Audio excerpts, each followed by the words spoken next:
जननी जन्म सौख्यानां वर्धने कुल संपदां पदवी पूर्व पुण्यानां लिख्यते जन्म पत्रिका वेदात्मनाय विद्महे हिरण्य गर्भाय धीमहि तन्नो ब्रह्म प्रचोदयात् வேயிரு தோழி பங்கன் விடமுண்ட கண்டன் மிக நல்ல வீணை தடவி மாசரு திங்கள் கங்கை முடிமேல் அணிந்த என் உளமே புகுந்த அதனால் ஞாயிறு திங்கள் செவ்வாய் புதன் வியாழன் வெள்ளி சனி பாம்பு இரண்டு மடனே ஆசரு நல்ல நல்ல அவை நல்ல நல்ல அடியாரவர்க்கு மிகவே.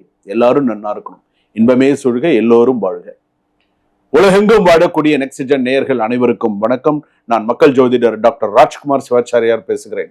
எல்லாரும் எப்படி இருக்கீங்க? நலமா இருப்பீங்க. நம்ம இந்த வார ராசி பலன்கள் நம்ம பார்க்க போறோம். எந்தெந்த ராசிக்கு எப்படி எப்படி இருக்கு, இந்த வார ராசி பலன் யாருக்கு கெடு பலன், யாருக்கு சுப பலன், யாருக்கு எப்படி இருக்கு, கணவன் மனைவி பெண்களுக்கு எப்படி இருக்கு, திருமணம் ஆகாத பெண்களுக்கு எப்படி இருக்கு, யார்கிட்ட எச்சரிக்கையா இருக்கணும், யார்கிட்ட எப்படி இருக்கணும், எப்படி நடந்துக்கணும், பணம் வாங்குறதா வேண்டாமா, என்ன செய்யணும் செய்யக்கூடாது, முழுமையாக தெரிந்து கொள்ளுங்கள். உங்களை பத்தி நீங்க இந்த வாரம் முழுமையாக தெரிந்து கொள்வதற்கு இது ஒரு வாய்ப்பு.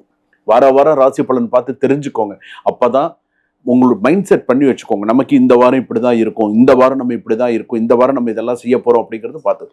ஜாதகம் மட்டுமல்ல, நீங்க ஜாதகம் பார்த்துக்கலாம், ஒரு பெயர் ராசி பிறந்த தேதி நேரம் தெரியலன்னு ஒரு பெயர் ராசி குறிப்பு பார்த்துக்கலாம், திருமண பொருத்தம் பார்த்துக்கலாம், ஒரு வாஸ்து பார்த்துக்கலாம், எண் கணிதம் பார்த்துக்கலாம், அதே போல் ஒரு ஜெமாலஜி பார்த்துக்கலாம், என்ன ராசி கற்கள் போட்டுக்கலாம், அதே போல் உங்களுக்கு தேவையான எந்திரங்கள், உங்களுக்கு தேவையான பூஜைகள். அது மட்டும் அல்லாது உங்களுக்கு பிரஷ்னம் பார்க்கறது, தற்கால பிரஷ்னம், இப்போ ஒரு கேள்வி ஒரு பதில், தற்கால பிரஷ்னம், தீபமங்கல பிரஷ்னம் பார்க்கறது, அதே போல் தாம்பூல பிரஷ்னம், அஷ்டமங்கல பிரஷ்னம், தேவ பிரஷ்னம், இது எல்லாமே நான் பார்க்குறேன். உங்களுக்கு என்ன வேணும், என்ன பார்க்கணும், கரெக்டாக நீங்கள் ஒரு அப்பாயின்மெண்ட் ஃபிக்ஸ் பண்ணி உடனே எனக்கு கால் பண்ணி பேசுங்க. சார், நான் ராஜ்குமார் குருக்கள் கிட்ட இமீடியட்டாக பேசணும் அப்படின்னு சொல்லி உடனே எனக்கு கால் பண்ணி பேசுங்க. உங்களுக்கு ப்ராப்ளம் சொல்யூஷன், உங்களுடைய சொல்யூஷன் சொல்றது என்னுடைய இது, அதுலேருந்து வெளியில் கொண்டு வர்றது என்னுடைய பொறுப்பு. அதாவது அதில் ரொம்ப கான்ஃபிடென்ட்டாக நீங்கள் இருங்க. இறைவனை நம்பினோர் கைவிடப்படார்.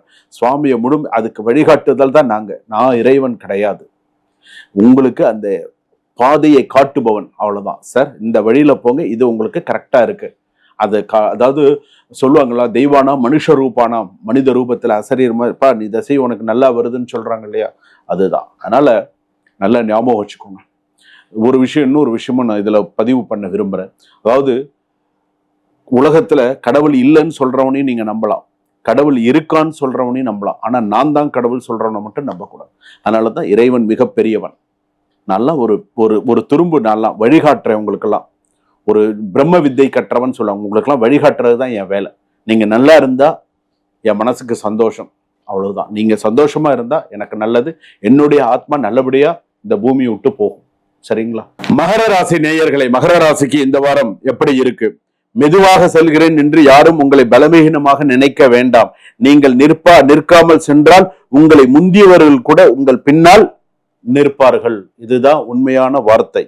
இந்த வாரம் உங்கள் அமைதியை காப்பாற்றுங்கள், உங்கள் உழைப்பை நிறுத்தாதீர்கள். அதாவது வார்த்தையில் அல்ல, உங்கள் உயர்வில் எல்லாமே இருக்கணும். ஸோ கவனமா இருங்க. எல்லா விஷயத்திலும் கொஞ்சம் கரெக்டா முயற்சி திருவினையாக்கும். ஸோ நிறைய நல்ல விஷயங்கள்லாம் நடக்கும். உங்களை தடுக்கிறவர்கள் பலர் இருக்கலாம், ஆனால் இந்த வாரம் உங்களை நீங்களே தடுத்து கொள்ளாதீர்கள். என்னால் இது செய்ய முடியாது, என்னால் இது பண்ண முடியாது, உங்களுக்கு நீங்களே சில விஷயங்களை பண்ணிக்காதீங்க. பணியிடத்தில் பொறுப்புகள் கூடும். சில பேருக்கு பொறுப்புகள் அதிகரிக்கக்கூடிய வாய்ப்பு இருக்கும், அதற்கேற்ற மதிப்பும் கிடைக்கும். சில வெளிநாட்டில் இருக்கக்கூடிய திருவோண நட்சத்திரம் மகர ராசி, உத்திராட நட்சத்திரம் மகர ராசி, அவிட்டம் மகர ராசிக்கெல்லாம் கொஞ்சம் கொஞ்சம் இஷ்யூஸ் எல்லாம் இருக்கு. அதுலயும் அவிட்டம் மகர ராசி தலைமையில கத்தி இருக்கிற மாதிரி தான், கொஞ்சம் பிரச்சனைங்க அதிகமா இருக்கு, கவனமா இருங்க. திருவோண நட்சத்திரம் மகர ராசி சமாளிச்சிருவாங்க. உத்திராட நட்சத்திரம் மகர ராசி ஏண்டா வாழறோன்னு இருக்காங்க, என்னடா நமக்கு இவ்வளவு பிரச்சனை அப்படிங்கிற மாதிரி தான் இருக்கு. அதாவது கடன் வாங்கி சில பிரச்சனைகள் எல்லாம் மாட்டிண்டு, உங்களுக்கு நீங்களே சில பிரச்சனைகள் எல்லாம் மாட்டிண்டு, இந்த மாதிரியான சில சூழ்நிலைகள்லாம் இருக்கு. அதனால யாருக்குமே வாக்குறுதி கொடுக்காதீங்க. எப்ப என்ன செய்யணும் அப்படிங்கறத கொஞ்சம் பார்த்து பண்ணுங்க. பழைய கடன்லாம் வசூலாகிறதுக்கான வாய்ப்புகள், சில விஷயங்கள்லாம் வரும். வேலை பளு வீட்டிற்குள் கொண்டு வருவதால் மனக்கசப்பு ஏற்படும். ஆஃபீஸோட ஒர்க்கு ஆஃபீஸோட முடிஞ்சிடணும், வீட்டு ஒர்க்கு வீட்டோட இருக்கணும். ஸோ அதுக்கு அந்த மாதிரி பார்த்துக்கணும். விவாகரத்து சம்பந்தமான சில விஷயங்கள் எல்லாமே சிறப்பாக, சில விஷயங்கள்லாம் கரெக்டாக வரும். கடினமான சில பாடங்களை மாணவிகள் எடுத்து படிப்பாங்க. அதே போல பார்த்தீங்க அப்படின்னு சொன்னா இன்னொரு விஷயம், ஷேர் மார்க்கெட்ல பார்த்து இன்வெஸ்ட் பண்ணுங்க, ஹெவி லாஸ் நடக்கிறதுக்கான வாய்ப்புகள் உண்டு. அதே போல பண விஷயத்துல கொஞ்சம் கவனமா இது பண்ணுங்க. பேசினதே திரும்ப திரும்ப பேசாதீங்க. என்ன பேசணும் என்ன பண்ணணும் ஒரு தடவை முடிவு எடுத்தா சொல்றாருல, நான் ஒரு தடவை முடிவு பண்ணேன்னா என் பேச்சை நானே கேட்க மாட்டேன் அப்படின்னு சொல்லுவாரு. அந்த மாதிரி உங்க பேச்சை நீங்களே கேட்காதீங்க. ஒரு தடவை முடிவு பண்ணிட்டா பின் வாங்காதீங்க. லாஸ்ட் மினிட்ல ப்ரிப்பரேஷன்ஸ் எல்லாம் வேண்டாம். கடன் இஎம்ஐ எல்லாம் கொஞ்சம் அதிகமா இருக்கு, பார்த்து சில விஷயங்கள்லாம் கொண்டு போங்க. நீங்க செய்யக்கூடாத சில விஷயங்கள் இருக்கு. அதிக வட்டி கடன், பொறுப்புகளை தள்ளி போடுதல், உறவினர்களிடம் தேவையற்ற வாக்குறுதி, வேலை அழுத்தத்தை வீட்டில் காட்டுதல், ஆவணங்களை அலட்சியம் செய்தல், வெற்றியை தாமதப்படுத்தும் பயம், இது எல்லாமே உங்ககிட்ட இருக்கு. தேவையில்லாம வாக்குறுதி கொடுத்து நீங்களா போய் மாட்டிக்காதீங்க. மெடிக்கல் இஷ்யூ 41% வரைக்கும் இருக்கு. Knee pain, joint stiffness, back discomfort, இது எல்லாமே இருக்கு. ஸ்ட்ரெஸ் அதிகம், டிப்ரெஷன் அதிகமா இருக்கு. நீங்க என்ன செய்றீங்கன்றது உங்களுக்கு சில நேரத்துல தெரியல. நீண்ட காலமாக உழைத்த ஒரு விஷயத்தில் ஆக்கப்பூர்வமான முன்னேற்றம் கிடைக்கலாம். சோ உங்களுக்கு ஒரு புதிய பாதை திறக்கக்கூடிய வாய்ப்புகள் சிறப்பா இருக்கு. வாய்ப்புகளை பயன்படுத்திக்கோங்க. நிறைய நல்ல விஷயங்களை பண்ணுங்க.